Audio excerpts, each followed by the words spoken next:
ಕತೆ ನಿಮ್ಮ ಭಾವ ಚಾನಲ್ಗೆ ಸ್ವಾಗತ.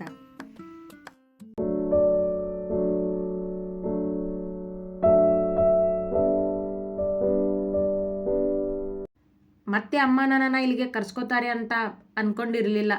ಭಾರ್ಗವ್ ಶರ್ಮಾ ನನ್ನ ಲೈಫ್ನಲ್ಲಿ ನಾನು ಒಬ್ಬರ ಮಾತು ಕೇಳ್ತೀನಿ ಅಂದರೆ ಅದು ನನ್ನ ಅಮ್ಮ ಮಾತ್ರ. ಅವರ ಪ್ರೀತಿ ಗೆಲ್ಲೋದಕ್ಕೆ ನಾನು ಏನು ಬೇಕಾದರೂ ಮಾಡ್ತೀನಿ. ಆದರೆ ನಾನು ಮಾಡೋದೆಲ್ಲ ಅವರಿಗೆ ತಪ್ಪಾಗಿಯೇ ಕಾಣೋದು ಎಂದುಕೊಳ್ಳುತ್ತಾ ಕನ್ನಡಿಯ ಮುಂದೆ ಎಡಗೈಯಿಂದ ತಲೆಬಾಚುತ್ತಾ ನಿಂತಿದ್ದವ ತೊಟ್ಟಿದ್ದು ಬಿಳಿ ಪಂಚೆ, ಅರಿಶಿಣ ಬಣ್ಣದ ಸಿಲ್ಕ್ ಶರ್ಟ್. ಕೊಂಚ ಎಡಗೈ ರೂಢಿ ಹೆಚ್ಚವನಿಗೆ. ಕೊಡುವುದು, ತೆಗೆದುಕೊಳ್ಳುವುದು, ಬರೆಯುವುದು ಎಲ್ಲದಕ್ಕೂ ಎಡಗೈ ಮುಂದು. ಅವನೂರಿಗೆ ಬಂದ ಖುಷಿ ಅವನಿಗೆ ಎಷ್ಟಿತ್ತೆಂದರೆ ಹೆಣ್ಣು ಗಂಡನ ಮನೆಯಿಂದ ತವರು ಮನೆಗೆ ಹಬ್ಬಕ್ಕೆ ಬಂದಷ್ಟು. ಊರನ್ನು ಸುತ್ತುವ ಆಸೆ ಮನದಲ್ಲಿದ್ದರೂ ಅವನ ತಾಯಿ ಹೇಳಿದಂತೆ ದೇವಸ್ಥಾನಕ್ಕೆ ಹೋಗಲು ತಯಾರಾದವ ವಾಚ್ ಕೈಗೆ ಹಾಕುತ್ತಾ ಕೋಣೆಯಿಂದ ಹೊರಬಂದ. ಆಯುಷ್ ವಿಶ್ವನ ಜೊತೆ ಮಾತನಾಡುತ್ತಾ ನಿಂತಿದ್ದ. ಅವ ಮೆಟ್ಟಿಳಿದು ಬಂದಾಗ ಭಾರ್ಗವ್ ಬಂದಿದ್ದನ್ನು ನೋಡಿದವ, ಅಣ್ಣ ಸೂಪರ್ ಆಗಿ ಕಾಣ್ತಿದೀಯಾ ಎಂದ ಅವನನ್ನು ನೋಡುತ್ತಾ. ನೀನು ಅಷ್ಟೇ ಎಂದ ಭಾರ್ಗವ್. ಆದರೂ ನಿನ್ನಷ್ಟು ಇಲ್ಲ ಬಿಡು ಎಂದ ಆಯುಷ್. ಅವನಂತೆ ತಯಾರಾಗುವವನಲ್ಲ ಅವ. ಯಾವಾಗಲೂ ಫಾರ್ಮಲ್ಸ್ ತೊಟ್ಟುಕೊಳ್ಳುವವ. ಮನೆಯಲ್ಲಿದ್ದವರಿಗೆ ಇವರಿಬ್ಬರನ್ನು ಗುರುತಿಸುವ ಗೊಂದಲವೇ ಇರಲಿಲ್ಲ. ಕಾರಣ ಇಬ್ಬರು ತೊಡುವ ಬಟ್ಟೆ. ಭಾರ್ಗವ್ ಯಾವಾಗಲೂ ಸೂಟ್ ಹಾಕುತ್ತಿದ್ದ, ಆಯುಷ್ ಫಾರ್ಮಲ್ಸ್. ಜೊತೆಗೆ ಇಬ್ಬರ ಹೇರ್ ಸ್ಟೈಲ್ನಲ್ಲೂ ಕೂಡ ಬದಲಾವಣೆ ಇತ್ತು. ಎಲ್ಲಕ್ಕಿಂತ ಹೆಚ್ಚಾಗಿ ಎಲ್ಲದಕ್ಕೂ ರೇಗಾಡುತ್ತಾ ಗಂಭೀರವಾಗಿರುವ ಭಾರ್ಗವ್ ಎಲ್ಲರಿಗೂ ಗೊತ್ತಾಗಿ ಬಿಡುತ್ತಿದ್ದ ಬೇಗ. ಆಯುಷ್, ನೀನು ಭಾರ್ಗವ್ ಒಂದು ಕಾರ್ನಲ್ಲಿ ಬನ್ನಿ, ನಾನು ಅತ್ತೆ ಒಂದು ಕಾರ್ನಲ್ಲಿ ಹೋಗ್ತೀವಿ. ಅವರಿದ್ದಲ್ಲಿ ಬಂದು ಎಂದರು ಶರಾವತಿ ಆಯುಷ್ನನ್ನು ನೋಡುತ್ತಾ. ಭಾರ್ಗವ್ ಅಲ್ಲೇ ಇದ್ದರೂ ಅವನ ಜೊತೆ ನೇರ ಮಾತುಗಳಿಲ್ಲ ಅವರದ್ದು. ಅಮ್ಮ, 2 ಕಾರ್ ಯಾಕೆ? ಒಂದೇ ಕಾರಲ್ಲಿ ಹೋಗೋಣ ಎಲ್ಲರೂ ಎಂದ ಭಾರ್ಗವ್ ಇಷ್ಟಪಟ್ಟು. ಬೇಡ, ನಿನ್ನ ಜೊತೆ ಬಂದರೆ ಏನೋ ಹೋಗಿ ಮತ್ತೇನೋ ಆಗುತ್ತೆ. ನೀನು ಆಯುಷ್ ಜೊತೆ ಬಾ. ತಮ್ಮ ರೂಢಿಯಂತೆ ಅವನನ್ನು ನೋಡದೆ ಒರಟಾಗಿ ಎಂದವರು ಮುಂದೆ ಬಂದು, ಅತ್ತೆ ಬನ್ನಿ. ಅಲ್ಲೇ ಕುಳಿತಿದ್ದ ಪದ್ಮಜ್ಜಿಯನ್ನು ನೋಡಿ ಎಂದು ಮನೆಯ ಹೊರ ನಡೆದರು. ವಿಶ್ವ ಅವರ ಹಿಂದೆ ಓಡಿದ.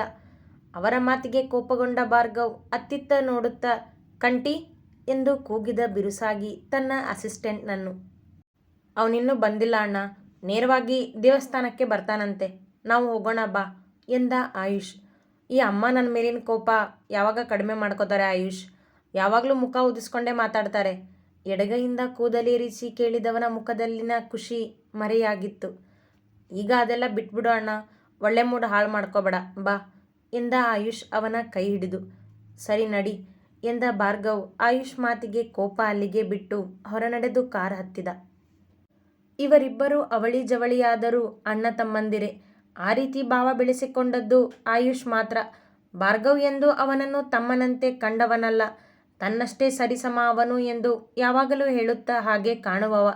ತನಗಿಂತ 5 ನಿಮಿಷ ಮೊದಲು ಹುಟ್ಟಿದವನನ್ನು ಅಣ್ಣ ಎಂದೇ ಕರೆಯುತ್ತಿದ್ದ ಆಯುಷ್ ಎಂದೂ ಅವನ ಜೊತೆ ಬಿಟ್ಟವನಲ್ಲ. ಚಿಕ್ಕಂದಿನಿಂದಲೂ ಭಾರ್ಗವ್ ಏನೇ ತಪ್ಪು ಮಾಡಿ ಶರಾವತಿಯವರಿಂದ ಬಯಸಿಕೊಂಡರೆ ಅವನ ಕೈ ಹಿಡಿದು ನಿಂತು ಬಿಡುತ್ತಿದ್ದ ಆಯುಷ್. ಅಣ್ಣ ಏನೇ ಮಾಡಿದರೂ ಸರಿ ಎನ್ನುವವನಲ್ಲ, ಹಾಗೆಂದು ಅವನ ಜೊತೆ ಬಿಡುವವನಲ್ಲ. ಭಾರ್ಗವ್ನ ಕೋಪ ನಿಯಂತ್ರಿಸಿ ತಿಳಿ ಹೇಳುವವ ಇವನೊಬ್ಬನೇ ಸದ್ಯಕ್ಕೆ. ಹಾಗೆಂದ ಮಾತ್ರಕ್ಕೆ ಭಾರ್ಗವ್ ಇವನ ಮಾತನ್ನು ಕೇಳುತ್ತಾನೆ ಎಂದಲ್ಲ, ಅವ ಯಾರ ಮಾತನ್ನು ಕೇಳದವ. ಉದ್ದ ಕೂದಲು ಅವಳದ್ದು, ಬೆಳ್ಳನೆಯ ದುಂಡು ಮೊಗ, ದೊಡ್ಡ ಕಣ್ಣುಗಳು. ನೋಡಿದವರು ಮುದ್ದಾದ ಹುಡುಗಿ ಎನ್ನುವ ಚಲುವೆ ಪೂರ್ಣ. ಎಂದೂ ಹೆಚ್ಚು ಸಿಂಗರಿಸಿಕೊಳ್ಳುವವಳಲ್ಲ. ಚೂಡಿದಾರ ಅವಳ ಉಡುಗೆ. ಕೆಂಪು ಬಿಳಿ ಬಣ್ಣದ ಅಂದದ ಚೂಡಿದಾರ ತೊಟ್ಟು ತಯಾರಾಗಿದ್ದಳು. ಆ ದಿನ ದೇವಸ್ಥಾನದಲ್ಲಿ ಪೂಜೆ ಇತ್ತಲ್ಲ ಶರ್ಮಾ ಮನೆಯವರದ್ದು. ಅಲ್ಲಿಗೆ ಹೋಗಲೆಂದು ತಯಾರಾಗಿ ಹೊರಟಿದ್ದರು ಎಲ್ಲರೂ. ತಯಾರಿಸಿ ಇಟ್ಟಿದ್ದ ಲಡ್ಡು ಡಬ್ಬಿಗಳಲ್ಲಿ 4 ಡಬ್ಬಿ ತನ್ನ ಸ್ಕೂಟಿಯಲ್ಲಿಟ್ಟುಕೊಂಡು ಉಳಿದ ಡಬ್ಬಿಗಳನ್ನು ಆಟೋದಲ್ಲಿ ಹೊಂದಿಸಿ ಇಟ್ಟಿದ್ದಳು. ಲಕ್ಷ್ಮಜ್ಜಿ, ವರುಣ ಮತ್ತು ಗಿರಿಧರವರು ಆಟೋದಲ್ಲಿ ಹತ್ತಿ ಕುಳಿತಿದ್ದರು. ಜಗದೀಶ್ ಆಗಲೇ ದೇವಸ್ಥಾನ ತಲುಪಿದ್ದ. ಮನೆಯ ಕೀಲಿ ಹಾಕಿ ತನ್ನ ಬ್ಯಾಗಿಗೆ ತುರುಕಿದ ಪೂರ್ಣ, ಅಪ್ಪ ನೀವು ಹೋಗಿ, ನಿಮ್ಮ ಹಿಂದನೇ ಬರ್ತೀನಿ ಎಂದಳು ಗಿರಿಧರ್ ಅವರನ್ನು ನೋಡಿ. ಸರಿನಮ್ಮ, ಹುಷಾರು ಎಂದ ಗಿರಿಧರ್ ಆಟೋ ಸ್ಟಾರ್ಟ್ ಮಾಡಲು ಹೇಳಿದರು. ಪೂರ್ಣ ನಿಂತಿದ್ದ ತನ್ನ ಸ್ಕೂಟಿ ಹತ್ತಿದಳು. ಕಾರ್ ಡ್ರೈವ್ ಮಾಡುತ್ತಾ ತಾನು ಓಡಾಡಿ ಮೆರೆದಿದ್ದ ಮುಂದೆ ಮೆರೆಯುವ ರಸ್ತೆಯನ್ನೇ ನೋಡುತ್ತಾ ದೇವಸ್ಥಾನ ತಲುಪಿದ್ದ ಭಾರ್ಗವ್ ಆಯುಷ್ ಜೊತೆ. ತಾನು ಹುಟ್ಟಿ ಬೆಳೆದಿದ್ದ ಊರನ್ನು ವರ್ಷಗಳ ನಂತರ ನೋಡುವ ಖುಷಿ ಅವನ ಮೊಗದಲ್ಲಿತ್ತು. ರಸ್ತೆಯ ತುಂಬ ತನಗೆ ನೆನಪಾಗಿದ್ದನ್ನು ಆಯುಷ್ಗೆ ಹೇಳುತ್ತಲೇ ಬಂದಿದ್ದ. ದೇವಸ್ಥಾನಕ್ಕೆ ಬಂದಾಯಿತು. ಇಲ್ಲಿಂದ ಬೇಗ ಹೋದರೆ ಸಾಕು ನನಗೆ ಎನ್ನುತ್ತಾ ಕಾರಿನಿಂದ ಇಳಿದ ಭಾರ್ಗವ್. ಅವನ ಮಾತಿಗೆ ನಗುತ್ತಲೇ ಇಳಿದ ಆಯುಷ್ ಕೂಡ. ಅವನ ಪಕ್ಕದಲ್ಲಿ ಬಂದು ನಿಂತ ಭಾರ್ಗವ್, ಇಬ್ಬರೂ ಬೇರೆ ಬೇರೆ ಬಟ್ಟೆ ಹಾಕ್ಕೊಂಡಿದ್ದೀವಿ, ಸೊ ಯಾರೂ ನಮ್ಮನ್ನು ನೋಡಿ ಕನ್ಫ್ಯೂಸ್ ಆಗೋದಿಲ್ಲ ಎಂದು ಅವನ ಜೊತೆ ಮುಂದೆ ಹೆಜ್ಜೆ ಇಟ್ಟ. ಮೆಟ್ಟಿಲ ಬಳಿ ಬಂದಾಗ, ಸರ್, ಮೇಡಮ್ ಒಳಗಡೆ ಇದ್ದಾರೆ ಬನ್ನಿ, ಅವರತ್ತ ಬಂದ ವಿಶ್ವ ಕರೆದ. ಹಾಂ, ನಡೀರಿ ಎಂದು ಆಯುಷ್ ಮುಂದೆ ಹೆಜ್ಜೆ ಇಡುತ್ತಿದ್ದಂತೆ ತನ್ನ ಫೋನ್ ಹುಡುಕುತ್ತಿದ್ದ ಭಾರ್ಗವ್, ನನ್ನ ಫೋನ್ ಕಾರ್ನಲ್ಲೇ ಇದೆ, ನೀನು ಹೋಗು ಬಂದೆ ಎಂದವ ವಾಪಸ್ಸು ಕಾರಿನತ್ತ ಹೆಜ್ಜೆ ಇಟ್ಟ. ಸರಿ ಅಣ್ಣ, ಒಳಗಡೆ ಇರ್ತೀನಿ, ಬೇಗ ಬಾ ಎಂದ ಆಯುಷ್ ದೇವಸ್ಥಾನದ ಒಳನಡೆದ. ಕಾರಿನತ್ತ ಬಂದ ಭಾರ್ಗವ್ ಕಾರಿನ ಡೋರ್ ತೆಗೆದು ತನ್ನ ಫೋನ್ ತೆಗೆದುಕೊಂಡು ಮತ್ತೆ ದೇವಸ್ಥಾನದತ್ತ ಹೆಜ್ಜೆ ಇಟ್ಟ. ಆಗ ಬಂದಳು ಪೂರ್ಣ ದೇವಸ್ಥಾನಕ್ಕೆ. ಸ್ಕೂಟಿ ನಿಲ್ಲಿಸಿ ತಂದಿದ್ದ ಸ್ವೀಟ್ ಬಾಕ್ಸ್ ಹಿಡಿದವಳು, ಅಯ್ಯೋ ಪೂಜೆ ಆಗಲೇ ಶುರುವಾಗಿ ಬಿಡ್ತೇನೋ ಎನ್ನುತ್ತಲೇ ಪಟಪಟನೆ ಹೆಜ್ಜೆ ಇಟ್ಟಳು ದೇವಸ್ಥಾನದತ್ತ. ಭಾರ್ಗವ್ ಮುಂದಿದ್ದರೆ ಅವನ ಹಿಂದೆಯೇ 4 ಮೆಟ್ಟಿಲುಗಳ ದೂರದಲ್ಲಿ ಕೈಯಲ್ಲಿ ಸ್ವೀಟ್ ಡಬ್ಬಿಗಳನ್ನು ಹಿಡಿದು ಮೆಟ್ಟಿಲು ಹತ್ತುತ್ತಿದ್ದಳು ಪೂರ್ಣ. ಇಬ್ಬರೂ ಒಂದೇ ಕಡೆಯ ಮೆಟ್ಟಿಲು ಹತ್ತಿ ನಡೆಯುತ್ತಿದ್ದವರಿಗೆ ತಮ್ಮಿಬ್ಬರ ಜೀವನ ಮುಂದೊಂದು ದಿನ ಒಟ್ಟಾಗುವುದೆಂದು ಊಹೆಯೂ ಇಲ್ಲ. ಇಬ್ಬರೂ ಅಪರಿಚಿತರು ಆ ಕ್ಷಣಕ್ಕೆ. ಏನಾದರೂ ಕೊಟ್ಟು ಹೋಗಪ್ಪ ಎಂದು ಕೇಳಿದ ಧ್ವನಿಗೆ ಮೆಟ್ಟಿಲು ಹತ್ತದೇ ನಿಂತ ಅವ. ಮೆಟ್ಟಿಲು ಹತ್ತಿ ದೇವಸ್ಥಾನದ ಬಾಗಿಲು ದಾಟುವಾಗ ಪಕ್ಕದಲ್ಲೇ ಭಿಕ್ಷೆ ಬೇಡುತ್ತಿದ್ದ ಒಬ್ಬ ವಯಸ್ಸಾದ ಮುದುಕಿ ಅವನ ಮುಂದೆ ತಟ್ಟೆ ಹಿಡಿದು ಬೇಡಿತ್ತು. ಅವರನ್ನು ಕಂಡು ಮರುಗಿದವ ಕೈಯಲ್ಲಿದ್ದ ತನ್ನ ಪರ್ಸ್ನಿಂದ 500ರ 4 ನೋಟು ತೆಗೆದು ಅವರ ಮುಂದೆ ಹಿಡಿದು, ನಿಮಗೆ ಸಹಾಯ ಆಗುತ್ತೆ ಅಮ್ಮ, ತಗೊಳ್ಳಿ ಎಂದ ಕರುಣೆಯಿಂದ. ಅವನ ಕೈಯಲ್ಲಿದ್ದ ಹಣ ತೆಗೆದುಕೊಂಡ ಅಜ್ಜಿ, ಸುಖವಾಗಿರು ಮಗನೇ ಎಂದು ಹರಸಿತು. ಅವ ತುಟಿಯಂಚಲ್ಲಿ ನಗುವೊಂದನ್ನು ಅವರಿಗೆ ನೀಡಿ ಒಳಗೆ ಹೆಜ್ಜೆ ಇಟ್ಟು ನಿಂತ. ಅತ್ತಿತ್ತ ತನ್ನವರು ಕಾಣುವರೇನೋ ಎಂದು ನೋಡುತ್ತ, ಏನಾದರೂ ಕೊಟ್ಟು ಹೋಗಮ್ಮ, ಹೊಟ್ಟೆ ಹಸಿತಿದೆ. ಭಿಕ್ಷೆ ಬೇಡುತ್ತಿದ್ದ ಆ ಅಜ್ಜಿ ಮತ್ತೆ ಬೇಡಿದ್ದು ಭಾರ್ಗವನ ಹಿಂದೆಯೇ ಬಂದ ಪೂರ್ಣಳನ್ನು. ಅವರ ಕನಿಕರದ ಮುಖ ಕಂಡವಳು ತನ್ನ ಕೈಯಲ್ಲಿದ್ದ ಸ್ವೀಟ್ ಡಬ್ಬಿ ಕೆಳಗಿಟ್ಟು ಅದರಲ್ಲಿರುವ 2 ಲಡ್ಡು ತೆಗೆದು ಆ ಅಜ್ಜಿಯ ಕೈಗಿಟ್ಟಳು. ತಗೊಳ್ಳಿ, ಇದನ್ನು ತಿನ್ನಿ ಸದ್ಯಕ್ಕೆ ಎಂದು. ಇದು ಪ್ರಸಾದ ಅನಿಸುತ್ತೆ, ಮೊದಲು ದೇವರಿಗೆ ಎಂದಿತು ಅಜ್ಜಿ. ಆ ದೇವರು ತನಗೆ ಮೊದಲು ಬೇಕು ಅಂತ ಹೇಳಿಲ್ಲ ಅಜ್ಜಿ, ಹಸಿದವರಿಗೆ ಮೊದಲು ಕೊಡಿ ಅಂತ ಹೇಳ್ತಾನೆ ಎಂದಳು ಅಜ್ಜಿಯನ್ನೇ ನೋಡುತ್ತಾ. ಆ ಮಗ ದುಡ್ಡು ಕೊಟ್ಟ, ನೀನು ಹೊಟ್ಟೆಗೆ ಕೊಟ್ಟೆ, ದೇವರು ನಿಮ್ಮಿಬ್ಬರನ್ನು ಚೆನ್ನಾಗಿ ಇಟ್ಟಿರಲಿ ತಾಯಿ ಮುಂದೆಯೇ ನಿಂತಿದ್ದ ಭಾರ್ಗವನನ್ನು ತೋರಿಸುತ್ತಾ ಎಂದಿತು ಅಜ್ಜಿ. ಆ ಅಜ್ಜಿಯ ಕೈಲಿದ್ದ ಹಣ ನೋಡಿ ಭಾರ್ಗವನತ್ತ ತಿರುಗಿ ನೋಡಿದ ಪೂರ್ಣಳಿಗೆ ಮುಂದೆ ನಡೆದು ಹೋದ ಅವನ ಬೆನ್ನೆ ಕಂಡಿದ್ದು. ಆ ಅಜ್ಜಿಗೆ ಒಳ್ಳೆಯದನ್ನೇ ಬಯಸಿದವನು ಕಾಣದಿದ್ದರೂ ಮನಕ್ಕೇನೋ ಹಿತಭಾವ ಆ ಕ್ಷಣ ಅವಳಲ್ಲಿ. ಮತ್ತವನ ಬಗ್ಗೆ ಯೋಚಿಸದೆ ಲಡ್ಡು ಇದ್ದ ಡಬ್ಬಿಗಳನ್ನು ಕೈಯಲ್ಲಿ ಹಿಡಿದು ನಡೆದಳು ದೇವಸ್ಥಾನದ ಒಳಗೆ. ಆದರೆ ಅವ ತೊಟ್ಟಿದ್ದ ಅರಿಶಿಣ ಬಣ್ಣದ ಅಂಗಿ ಅವಳ ತಲೆಯಲ್ಲಿ ನೆನಪಾಗಿ ಉಳಿಯಿತು. ಅಕ್ಕ, ಕೊಡು ಇಲ್ಲಿ ಎನ್ನುತ್ತಾ ಅವಳಿಗೆ ಎದುರಾದ ಜಗದೀಶ್. ಒಂದೇ ಹೊಟ್ಟೆಯಲ್ಲಿ ಹುಟ್ಟದಿದ್ದರೂ ಅದಕ್ಕಿಂತ ಹೆಚ್ಚು ಪ್ರೀತಿ ಈ ಇಬ್ಬರಲ್ಲೂ.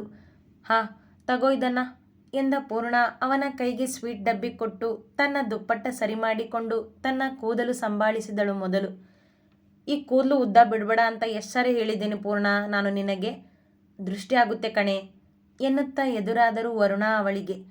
ಅವಳ ದಟ್ಟ ಕೇಶರಾಶಿ ನೋಡಿದವರೆಲ್ಲ ಹೊಗಳುವಂತಿತ್ತು. ಹಾಗಾಗಿ ಇವಳಿಗೆ ಪ್ರೀತಿ ತನ್ನ ಕೂದಲಿನ ಮೇಲೆ. ಅಮ್ಮ, ನನಗೆ ಕೂದಲು ಹೀಗೆ ಬಿಡೋದಕ್ಕೆ ಇಷ್ಟ ಎನ್ನುತ್ತಾ ತನ್ನ ಕೂದಲನ್ನು ಸವರಿದಳು ಪ್ರೀತಿಯಿಂದ. ಸರಿ ಸರಿ ಬಾ, ಈಗ ಅಲ್ಲಿ ಪೂಜೆ ಶುರುವಾಗಿದೆ ಎಂದವರು ಅವಳ ಕೈ ಹಿಡಿದು ಮುಂದೆ ನಡೆದರು. ಸಾಕಷ್ಟು ಜನ ತುಂಬಿದ್ದರಲ್ಲಿ. ಅಲ್ಲಲ್ಲಿ ಪೊಲೀಸ್ ಕೂಡ ನಿಂತಿದ್ದರು, ಜೊತೆಗೆ ಸೆಕ್ಯೂರಿಟಿ. ಗರ್ಭಗುಡಿಯಲ್ಲಿ ದೇವಿಯ ಮೂರ್ತಿಗೆ ಪೂಜೆ ಶುರುವಾಗಿತ್ತು. ಭಾರ್ಗವ್ ಪಕ್ಕದಲ್ಲಿ ಆಯುಷ್ ಕೈ ಮುಗಿದು ನಿಂತಿದ್ದರು. ಶರಾವತಿ ಅವರ ಪಕ್ಕದಲ್ಲಿ ನಿಂತಿದ್ದರು. ಪದ್ಮಜ್ಜಿಗೆ ಕುಳಿತುಕೊಳ್ಳಲು ಚೇರ್ ವ್ಯವಸ್ಥೆ ಆಗಿತ್ತು. ಅಲ್ಲಿಯೇ ಹಿಂದೆ ಲಕ್ಷ್ಮಜ್ಜಿ, ಅವರ ಪಕ್ಕದಲ್ಲಿ ಗಿರಿಧರ್ ನಿಂತಿದ್ದರು.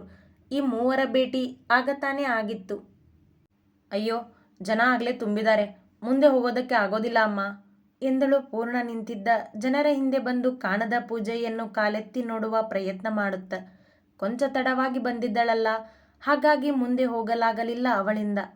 ಅಮ್ಮ, ತುಂಬ ಜನ ಇದ್ದಾರೆ, ನೀನು ಮುಂದೆ ಹೋಗಿರೋ ಜಾಗ ಮಾಡಿಕೊಂಡು, ನಾನು ಅಲ್ಲಿ ಜಗ್ಗು ಜೊತೆ ಇರ್ತೀನಿ, ಸ್ವೀಟ್ ಡಬ್ಬಿ ಹತ್ರ ಅವನೊಬ್ಬನೇ ಇದ್ದಾನೆ ಎಂದಳು ಅವರತ್ತ ನೋಡಿ. ಪೂಜೆ ನಡೀತಿದೆ ಇಲ್ಲಿ, ಬಾ ನೀನು, ಅಜ್ಜಿ ಅವರನ್ನೆಲ್ಲ ಪರಿಚಯ ಮಾಡಿಸ್ತೀನಿ ಅಂದಿದ್ದಾರೆ ಎಂದರು ವರುಣ.